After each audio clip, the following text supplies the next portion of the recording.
If the rank correlation coefficient തുടങ്ങുന്നത് തന്നെ rank correlation coefficient എന്ന് പറഞ്ഞിട്ടാ കോറിലേഷൻ ആണല്ലോ between marks in management and mathematics for a group of students 0.6 അല്ലേ. അപ്പോൾ എനിക്ക് എന്തിന്റെ വാല്യൂ വരെ തന്നിട്ടുണ്ട് R = 0.6 എന്നോട് പറഞ്ഞിട്ടുണ്ട്. Sum of squares of difference rank 66 അതായത് സിഗ്മ ഡി സ്ക്വയറിന്റെ വാല്യൂ 66 ആണെന്ന് തന്നിട്ടുണ്ട്. Then what is the number of students എന്നിന്റെ വാല്യൂ എന്ത് കിട്ടും എന്നുള്ളത് ക്വസ്റ്റ്യൻ. ഈ ക്വസ്റ്റ്യൻ ഇട്ട് കൊടുക്കുക.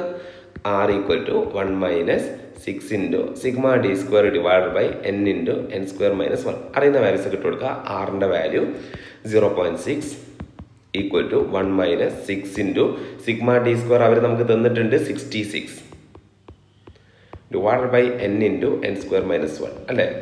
ഓക്കെ, ഒന്നുകിൽ നിങ്ങൾക്ക് ഇവിടെ നിന്ന് ഓപ്ഷൻ ഇട്ട് നോക്കാം. എന്നിന്റെ സ്ഥാനത്ത് വാല്യൂ ഇട്ട് നോക്കുമ്പോൾ ജസ്റ്റ് എന്ത് കിട്ടുന്നുണ്ടോ നോക്കാം, 0.6 കിട്ടുന്നുണ്ടോ നോക്കാം. അല്ലാന്നുണ്ടെങ്കിൽ നമുക്കൊന്ന് സിംപ്ലിഫൈ ചെയ്യാം. ഈ 1 ഇങ്ങോട്ട് വരുമ്പോൾ മൈനസ് ആവും. സോ 0.6 - 1 വരുമ്പോൾ 0.4 ശരിക്കും -0.4 വരും. അപ്പോൾ ഇവിടെ മൈനസ് വരും, അവിടെ മൈനസ് വരും, ക്യാൻസൽ ചെയ്യുന്നതാണ്. ഓക്കെ ആണല്ലോ. ഓക്കെ, പിന്നെ നമുക്ക് ചെയ്യാനുള്ളത് എന്താ, 6 × 66 അല്ലെ. 6 × 66 ചെയ്യുമ്പോൾ 396. So 396 divided by n × n² - 1. Okay, so ഇതിനെ ഞാൻ അങ്ങോട്ട് കൊണ്ടുപോകും, അതിനെ ഞാൻ ഇങ്ങോട്ട് കൊണ്ടുവരും. അപ്പോൾ അടുത്ത സ്റ്റെപ്പിൽ എന്ത് കിട്ടും, n × n² - 1 = 396 ഡിവൈഡഡ് ബൈ 0.4. അപ്പോൾ എനിക്ക് ആൻസർ കിട്ടും 990. ഇനി ഓപ്ഷൻ ഇട്ട് നോക്കിയാൽ മതി. ഓക്കെ, അല്ലാന്നുണ്ടെങ്കിൽ അത് ഓപ്പൺ ചെയ്യുമ്പോൾ ക്യൂബിക് ഇക്വേഷൻ ഒക്കെ ആയിട്ട് മാറും. സോ ജസ്റ്റ് കാൽക്കുലേറ്റർ എടുക്കുന്നത് എന്ത് ചെയ്യുന്നത്, 9 × (9² - 1) ഒന്ന് ചെയ്ത് നോക്കുന്നത്. 9 × (9² - 1) ചെയ്യുമ്പോൾ 9² 81 അല്ലെ.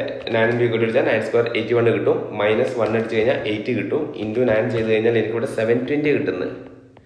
സോ തെറ്റാണ്, കാരണം എനിക്ക് 990 കിട്ടണം അല്ലേ. അപ്പോൾ അടുത്ത 10 എടുത്ത് നോക്കുക. 10 × (10² - 1) ചെയ്യുമ്പോൾ 10² 100, 100 - 1 99, 99 × 10 990 കിട്ടി. So the answer is correct, option B അല്ലേ. ഓപ്ഷൻ ബി ആണ് അതിൻ്റെ ആൻസർ ആയിട്ട് വരുന്നത്. ഓക്കെ ആണല്ലോ.